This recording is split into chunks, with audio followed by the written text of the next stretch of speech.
Hello. So, ito yung ito yung, 12 hours.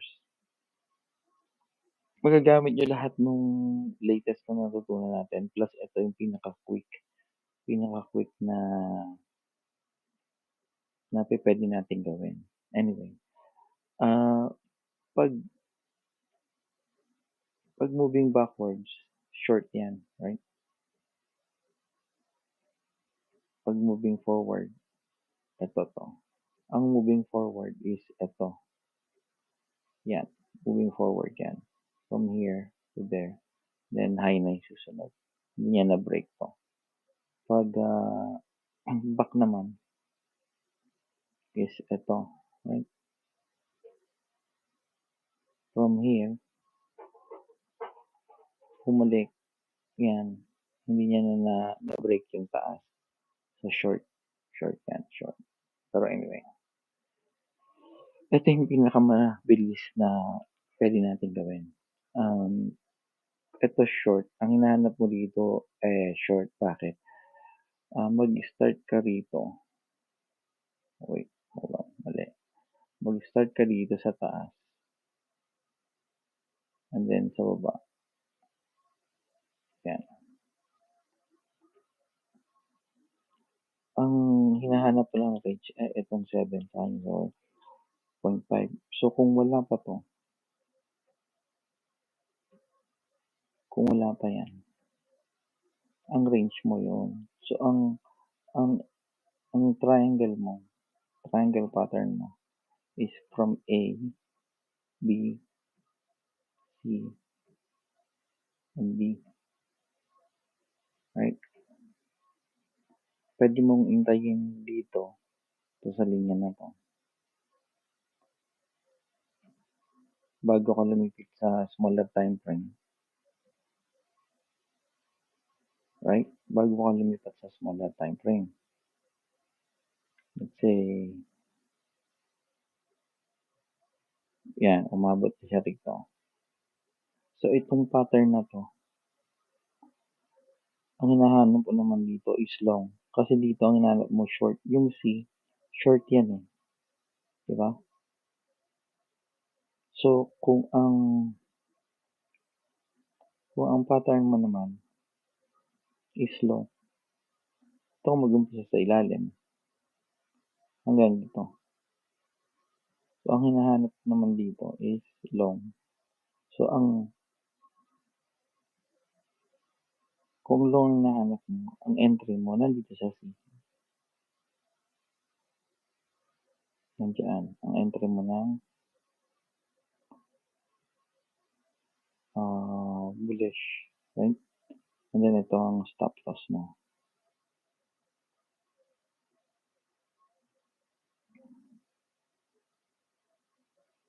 Ng SL mo. Right? Kasi from low to high, ang hinahanap mo dito is long. So, kailangan mong tapusin yan para makahanap ka ng long.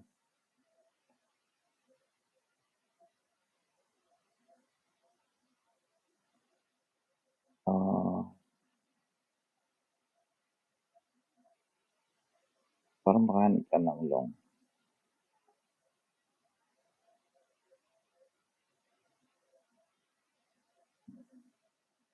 Hindi ibig sabihin ito yung pattern. Kasi ang pattern, mabubulang yan pag na-break mo yung D. Pag na-break mo yung D, kasi long ka nga, di ba? Na-break mo yung D, maghanap ka ng pullback. And then, pataas na siya. Kung mabibreak niya yung D. Right? So, paano malalaman yan? Maghihintay ka. So, ngayon, sabihin natin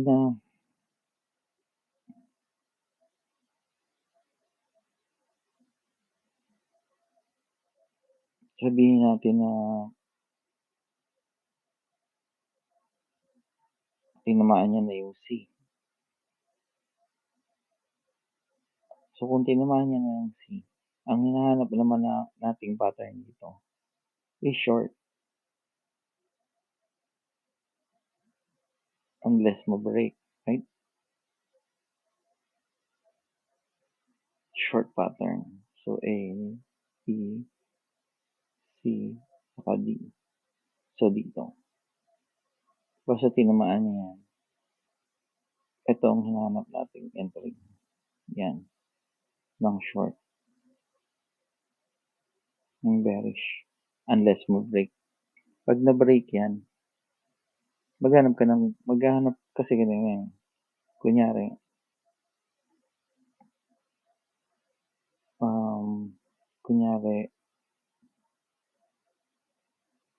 eto, tumama doon.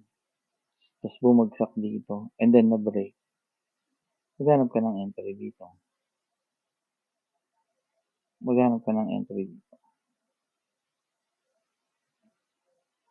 Kung kanyan, yung 4 ang entry mo. Diba? Ganun yan. So, tingnan natin to.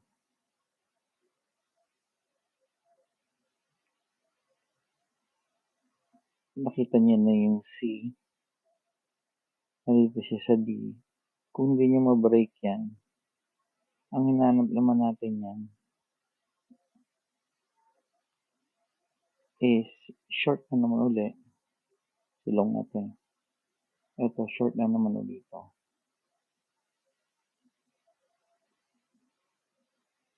From up to down. Right?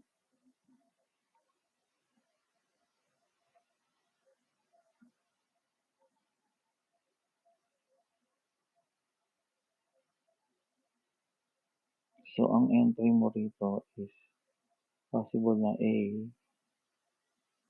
B, C. Dito, ang entry mo is ito na. Doon ang entry mo yun. Pag nabot niya yun dito, huwag lang ma-break. Pag na-break, pwede kang maghanap pataas.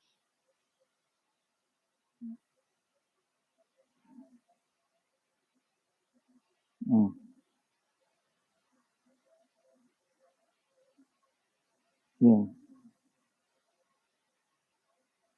Bakit natin?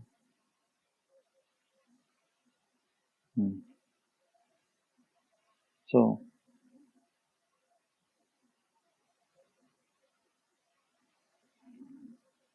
dito,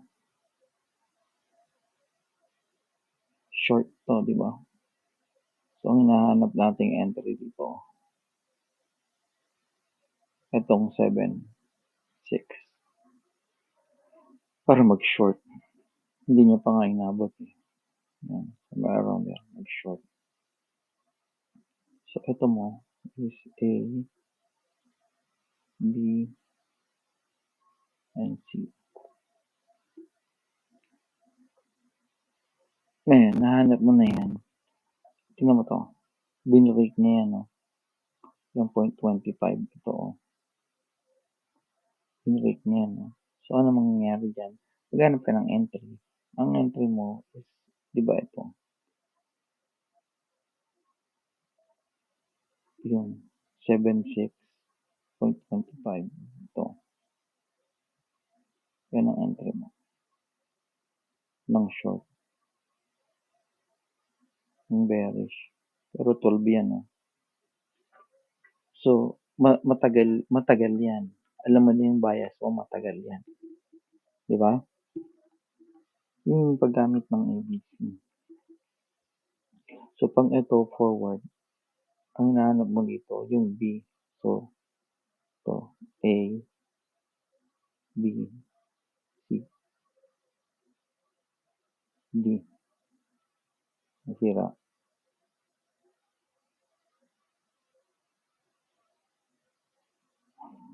Yan. So, forward, right?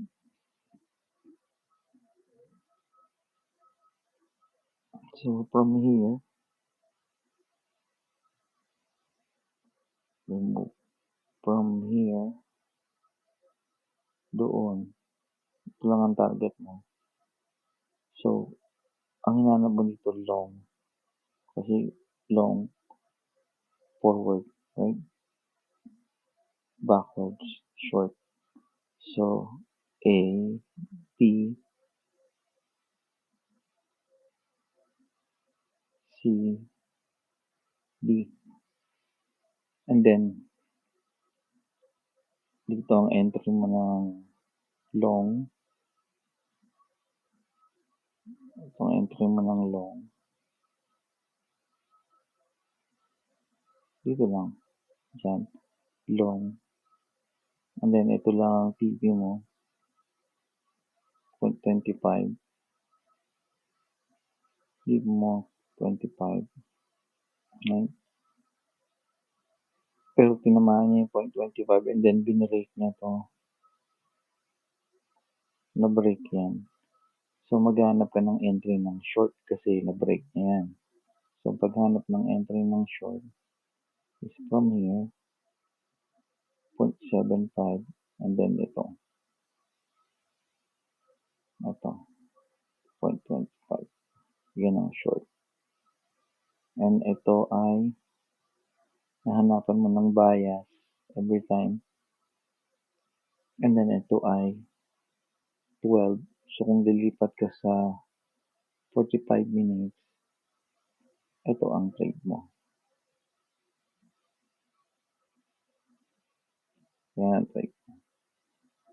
And then from here, right? From here,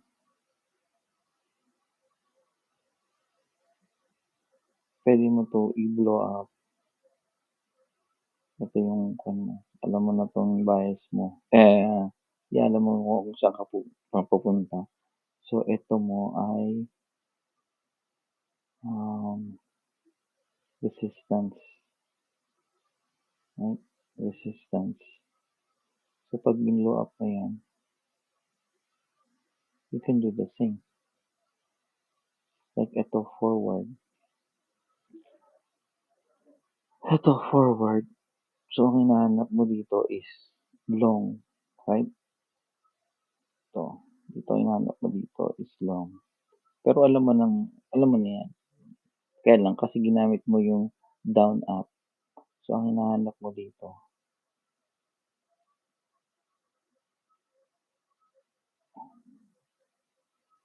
is long. So, pag ginawa mo, bakit naging yellow to? Orange to eh. Yung isa. Yan. Orange yan. Yan. Gamit mo yung long. So, pag kuha mo ng A, ang hinahanap mo long, di ba? B, and then 0.75, C, then D. Pero, yung 0.25 mo, hindi na reach. Itong BOS mo, hindi na reach. Ang nangyari, nag-break structure siya. Choco, change of character. Ito yung break structure. So, ano nangyari dyan? Ayan, na-break siya dyan, diba? Na-break. Na-break siya dyan. Anong gagawin mo? Hanap ka ng entry. Anong entry mo ng short? Ito. Ano mo kukunin? Ayan, from here to here, go backward, 786. And then ito yung entry mo. 0.25. Yan. Yan ang entry mo ng bearish. And from there, pwede ka na mag-work way to doon sa TP mo ng ABC sa 12. Right? ABC sa 12. Dito sa 12. Yan ang TP mo.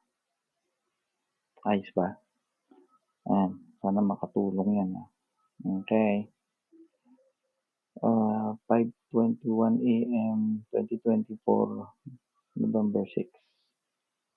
Yun lang for now.